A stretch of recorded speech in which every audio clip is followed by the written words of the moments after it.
یہ پسند نہیں اور انہوں نے خدا کے ساتھ ایسا رویہ قائم رکھا۔ ان کی باتیں اور ان کے کام ایک سے نہیں تھے۔ انہوں نے دوسرے لوگوں کے ساتھ ایسا برتاؤ نہیں کیا جیسا کہ انہوں نے خداوند کے ساتھ کیا۔ خدا کے سامنے ان کی باتیں شیریں تھیں، پر میں کہوں گا کہ ان کے دل برے اور بہت خراب تھے۔ سو بھائی یوسف، یسایہ نے دل اور یرمیہ نے ذہن کی بات کی، پر خداوند دلوں پر نگاہ کرتا ہے، وہ ذہنوں کو آزماتا ہے، وہ چاہتا ہے کہ ان کا باطن بھی ان کی باتوں کی طرح ہو۔ بھائی یوسف، خدا نے 5ویں اور 6ٹھی آیت میں یرمیہ کی حجت کا کیا جواب دیا؟ خداوند کا جواب بہت اچھا ہے۔ وہ خدا ہے اور اس کی سوچ ہماری طرح نہیں ہے۔ تم نے اب تک کچھ نہیں دیکھا، یعنی ہمارے خدا کے علاوہ کوئی معبود بھی صرف اپنے بندے کو تسلی دیتا ہے، پر خدا نے بتایا آنے والا وقت زیادہ مشکل ہے۔ اس نے اپنے شاگردوں اور رسولوں سے بھی یہی کہا، اور یوحنا کے 16ویں باب میں بھی یہ لکھا ہے، بلکہ وہ وقت آتا ہے کہ جو کوئی تم کو قتل کرے گا وہ یہ گمان کرے گا کہ میں خدا کی خدمت کرتا ہوں۔ اور خداوند نے ان کو بتایا تھا کہ جب یہ ہو تو ان کو پتا ہو کہ خداوند نے ہمیں پہلے سے بتایا تھا۔ 5ویں آیت میں کہا کہ اگر تو پیادوں کے ساتھ دوڑا تو انہوں نے تجھے تھکا دیا، تو پھر تجھ میں یہ تاب کہاں کہ تو سورماؤں کی برابری کرے۔ سلامتی کی سرزمین میں تو بے خوف ہے، لیکن وہ کہنا چاہتا ہے کہ تو یردن کے جنگل میں کیا کرے گا۔ میں بتانا چاہتا ہوں کیونکہ تیرے بھائیوں اور تیرے باپ کے گھرانے نے بھی تیرے ساتھ بے وفائی کی ہے، یعنی انہوں نے تجھ سے دغا کی۔ ہاں، انہوں نے بڑی آواز سے تیرے پیچھے للکارا۔ ان پر اعتماد نہ کر، اگرچہ وہ تجھ سے میٹھی میٹھی باتیں کریں۔ اور یہاں خداوند نے یرمیہ کو تنبیہ کی کہ مشکلات آنے کو ہیں، اور اس نے کہا ان کے چہروں کو دیکھ کے نہ ڈر، کیونکہ میں تیرے ساتھ ہوں۔ 7ویں آیت میں متکلم کون ہے؟ میں نے اپنے لوگوں کو ترک کیا، میں نے اپنی میراث کو رد کر دیا، میں نے اپنے دل کی محبوبہ کو اس کے دشمنوں کے حوالے کیا۔ یہ کس نے اور کس کے لیے کہا؟ خداوند، اور اس کا کلام شاندار ہے، اور میں کہوں گا کہ یہاں پر بولنے والا خدا ہے۔ یہوہ، میں نے اپنے لوگوں کو ترک کیا، ہیکل اس کا گھر ہے۔ میں نے اپنی میراث کو رد کر دیا، یہ اس کے لوگ ہیں۔ میں نے اپنے دل کی محبوبہ کو اس کے دشمنوں کے حوالے کیا۔ اور ایسا ہی ایک منظر غزل و غزلات کی کتاب میں موجود ہے، اور اکثر لوگوں کو اس کتاب کو سمجھنے میں مشکل پیش آتی ہے۔ اس کتاب میں خداوند اور لوگوں کے درمیان دلہا اور دلہن کا رشتہ ہے۔ غزل الغزلات کے 5ویں باب میں بادشاہ دلہن کا دلہا ہے۔ اس نے دلہن کو دشمن کے ہاتھوں میں دے دیا۔ کیوں؟ کیونکہ اس نے پاس آ کر کھٹکھٹایا، اور جب اس نے پاس آ کر کھٹکھٹایا تو اس نے نہ کھولا۔ اس نے کہا وہ دروازہ نہیں کھول سکتی، اور اسی لیے وہ مڑ کر چلا گیا، اور وہاں کے پہرا دینے والوں نے اسے پکڑا، مارا اور گھائل کیا۔ میں نے اپنے دل کی محبوبہ کو اس کے دشمنوں کے حوالہ کیا۔ وہ محبت کرتا اور تربیت کرتا ہے، اور وہ ہلاک نہ کرے گا۔ اور یرمیہ نے پہلے بھی یہ کہا، دشمنوں کے ہاتھ میں ہونے کے باوجود اس کو اپنے دل کی محبوبہ بولا۔ اس کی محبت لا تبدیل ہے۔ صحیح۔ خدا ان کے لوگ ہوتے ہوئے ہم اس سے ایک عملی سبق حاصل کرتے ہیں۔ بھائی یوسف، جب بھی ہم تربیت اور دکھ کے بارے میں سوچیں تو لگتا ہے کہ ہم خداوند کی پرواہ اور محبت سے بہت دور ہیں، پر یہ الٹ ہے۔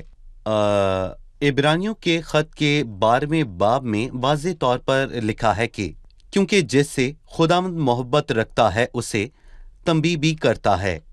اگر تمہیں تنبیہ نہ کی گئی تو تم حرام زادے ٹھہرے، نہ کہ بیٹے، یعنی کہ نجائز فرزند۔ خداوند کا ہمیں تنبیہ کرنا ہمارے لیے خداوند کی محبت کا نشان ہے۔ اگر ہم گناہ میں گر جائیں اور خدا ہمیں تنبیہ نہ کرے تو یہ بہت خطرناک ہے، یعنی وہ آخری دن ہماری عدالت کرے گا اور ہمیں اس کا حساب دینا پڑے گا۔ یہ ہولناک ہے۔ جی، 14ویں آیت ہے، میرے سب شریر پڑوسیوں کے خلاف خداوند یوں فرماتا ہے کہ دیکھ، جنہوں نے اس میراث کو چھوا جس کا میں نے اپنی قوم اسرائیل کو وارث کیا، میں ان کو ان کی سرزمین سے اکھاڑ ڈالوں گا، اور یہودا کے گھرانے کو ان کے درمیان سے نکال پھینکوں گا۔ اس کے بعد کہ میں ان کو اکھاڑ ڈالوں گا، یوں ہوگا کہ میں پھر ان پر رحم کروں گا، اور ہر ایک کو اس کی میراث میں اور ہر ایک کو اس کی زمین میں پھر لاؤں گا۔ ان الفاظ سے کیا معلوم ہوتا ہے؟ پڑوسی کون ہے؟ اس نے لوگوں کے پڑوسی نہیں کہا، بلکہ میرے سب شریر پڑوسیوں کے خلاف۔